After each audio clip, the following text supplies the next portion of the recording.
Assalamualaikum warahmatullahi wabarakatuh. Perkenalkan, nama saya Andi Raffi Gusfi Pratama dengan NIM 2009 06501002. Pada kesempatan kali ini saya akan merefleksi apa yang saya sudah pelajari di kelas mata kuliah ekonomi pembangunan, dan merupakan salah satu syarat pengambilan nilai final mata kuliah ekonomi pembangunan 2. Nah, pada kesempatan kali ini saya akan menjelaskan salah dua masalah yang ada di pertumbuhan ekonomi di Indonesia. Nah, sebelum kita masuk ke masalah tersebut, alangkah lebih baiknya kita mengenal apa itu ekonomi dan apa itu pembangunan. Ekonomi menurut Abraham Maslow adalah salah satu bidang yang berusaha untuk memecahkan masalah asas manusia dengan cara mempersatukan sumber ekonomi dengan memanfaatkannya secara efisien dan efektif. Pembangunan sendiri menurut Alexander proses perubahan yang mencakup sistem sosial, semisal politik, ekonomi, pendidikan, infrastruktur,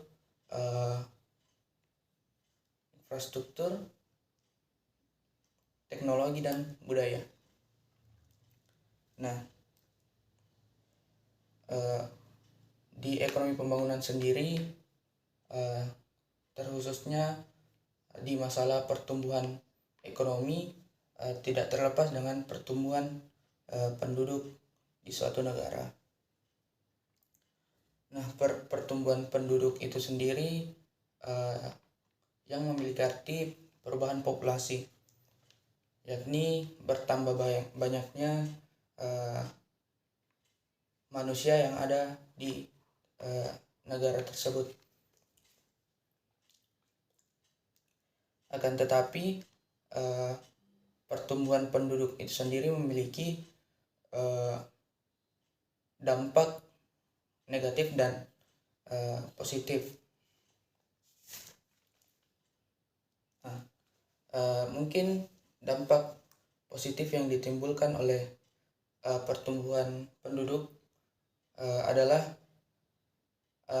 banyaknya sumber daya manusia, atau tidak kekurangan sumber daya manusia. Nah, pertumbuhan penduduk juga memiliki dampak negatif, yakni pengangguran, yang dimana definisi pengangguran itu sendiri adalah orang yang tidak bekerja, orang yang sedang mencari pekerjaan, orang yang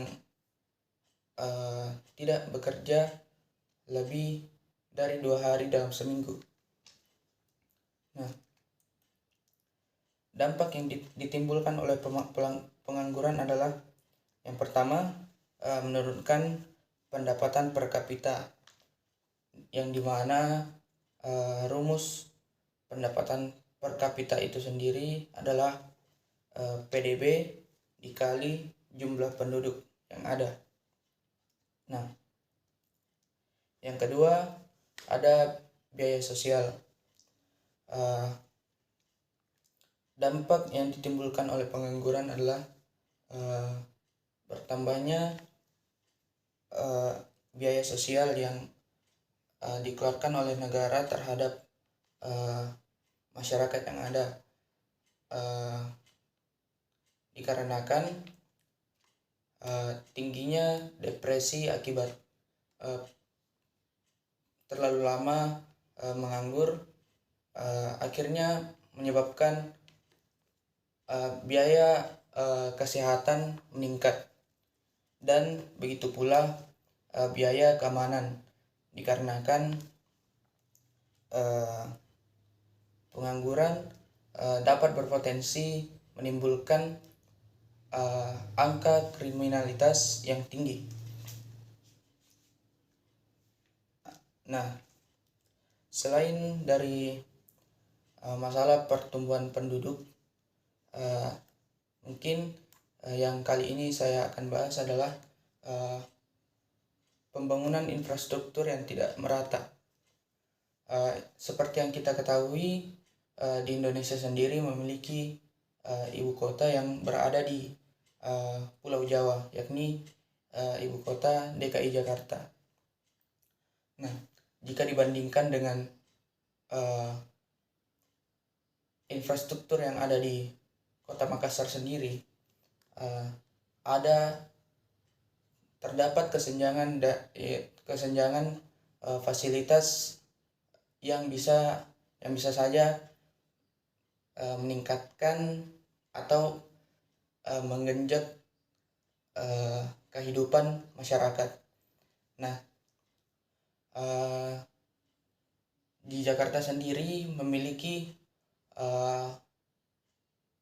UMR yang berbeda dengan Makassar, yang dimana UMR di Jakarta